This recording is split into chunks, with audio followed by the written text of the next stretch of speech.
হয়, মই যোৰহাটৰ পৰা আহিছোঁ। মানে মই গাড়ী আমি লৈ পেলাই ৰিজাৰ্ভ এটা লৈ পেলাই গুৱাহাটীলৈ আহিছিলোঁ। আৰু গুৱাহাটীলৈ আহিলে আমি মানে এই ঠাইটুকুৰা পাৰ হৈ বা যাওঁতে হওক বা আহোঁতেই হওক এফালে এভাগ সেৱা নকৰাকৈ যাব নোৱাৰোঁ। আৰু এয়া আচলতে আমাৰ জাতিৰ গৌৰৱ আৰু আমাৰ স্বাভিমানৰ স্থান। আমাৰ হিয়াৰ আমঠু ইয়াতে আজি শুই আছে ইমান দিনে, কিন্তু মানে ঠাইটুকুৰালৈ আহি আনদিনা এটা বেলেগ অনুভৱ হয়, আজি এটা বেলেগ অনুভৱ হ'ল। এয়া হৈছে বাৰিষাৰ প্ৰথম জাক বৰষুণ। আজি বাৰিষাৰ প্ৰথম জাক বৰষুণত মানে জুবিন ক্ষেত্ৰখন আপোনালোকে চালে এতিয়া মন কৰিব, এতিয়া চাকিবিলাক চাওকচোন, এই গোটেইখিনি চাকি কোনোবাই জ্বলাই থৈ গৈছে চাগে দিনৰ সময়ত। জ্বলাই থৈ যোৱা চাকিবিলাক আপুনি দেখিলে মন কৰিব। আৰু এই তম্বু ভাগ যে এতিয়া আমি ৰৈ আছোঁ ইয়াত, গোটেই মূৰ তিতি আছে বাৰু। এইখিনি আচলতে পাৰ্মানেণ্ট চলিউশ্যন নহয়, যদিও আণ্ডাৰ কনষ্ট্ৰাকশ্যন আছে। এইখিনি কিবা প্ৰকাৰে চেঞ্জ কৰিব যদি পাৰে, যিসকলে ইয়াৰ ৰক্ষণাবেক্ষণ বা ইয়াৰ চোৱা চিতাৰ দায়িত্বত আছে, তেওঁলোকে এইবিলাক চেঞ্জ কৰি দিয়া হ'লে অন্ততঃ এই চাকিখিনি নীতিতাকৈ থাকিলেহেঁতেন।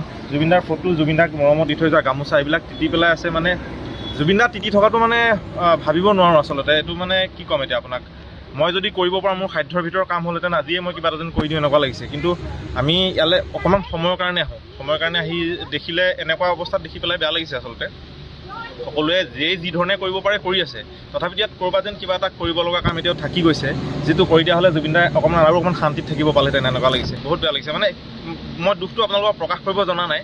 এই বন্তি কেইগছ তিতি আছে, এই তম্বুটো যিটো তৰি থৈছে এইটো তিতি আছে। সেই তম্বু ভাগৰ তলত আপুনি দেখা পাব জুবিনদাৰ গীটাৰ আছে, জুবিনদাৰ টুপিখিনি আছে, বস্তুখিনি আছে। সেই বস্তুখিনিত চিপচিপকৈ পানী পৰিছে ওপৰৰ পৰা। প্ৰথম জাক বৰষুণতে যদি আজি এইটো অৱস্থা হয়, আপুনি চাওকচোন, এই বৰষুণ জাকত জুবিনদাৰ টুপিখিনি আৰু জুবিনদাৰ সম্পদখিনি, যিখিনি আমাৰ হাতত জুবিনদাৰ বুলিবলৈ সেইখিনিয়ে থাকি গৈছে ন, সেই বস্তুখিনি স্মৃতিখিনি আজি আছে ইয়াতে।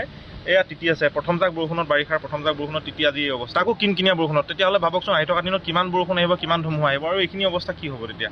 গতিকে যিসকলে চালে ভাল হয়, চাব পাৰে বা চোৱাৰ দায়িত্ব যিসকলে ধৰি লওক স্থানীয় যিসকলে ল'ব পাৰে, তেওঁলোকে কৰিলে ভাল হয়। মই চৰকাৰ বা প্ৰশাসন বা কাৰোবালৈ বুলি কথাটো কোৱা নাই। আজি যদি ধৰি লওক এই অনুষ্ঠানভাগ যদি আমাৰ যোৰহাটৰ ফালে থাকিলেহেঁতেন চাগে আমি নিজে কিবা এটা কৰিব পাৰিলোহেঁতেন। কিন্তু আমি যোৰহাটৰ পৰা আহি ইয়াত গুৱাহাটীত অকণমান সময়ৰ কাৰণে সেৱাভাগ লওঁ। সেই সেৱাভাগ লওঁতে এই কথাখিনি দেখি দুখ লাগিছে। কিন্তু কাৰোবালৈ ঠেলি দিয়া দায়িত্ব নহয়, একচুৱেলি আমাৰে দায়িত্ব। কিন্তু আমি যোৰহাটৰ পৰা ইয়াত কৰিবলৈ অলপ অসম্ভৱ। গতিকে কোনোবাই নহয় কোনোবাই যদি কামখিনি কৰে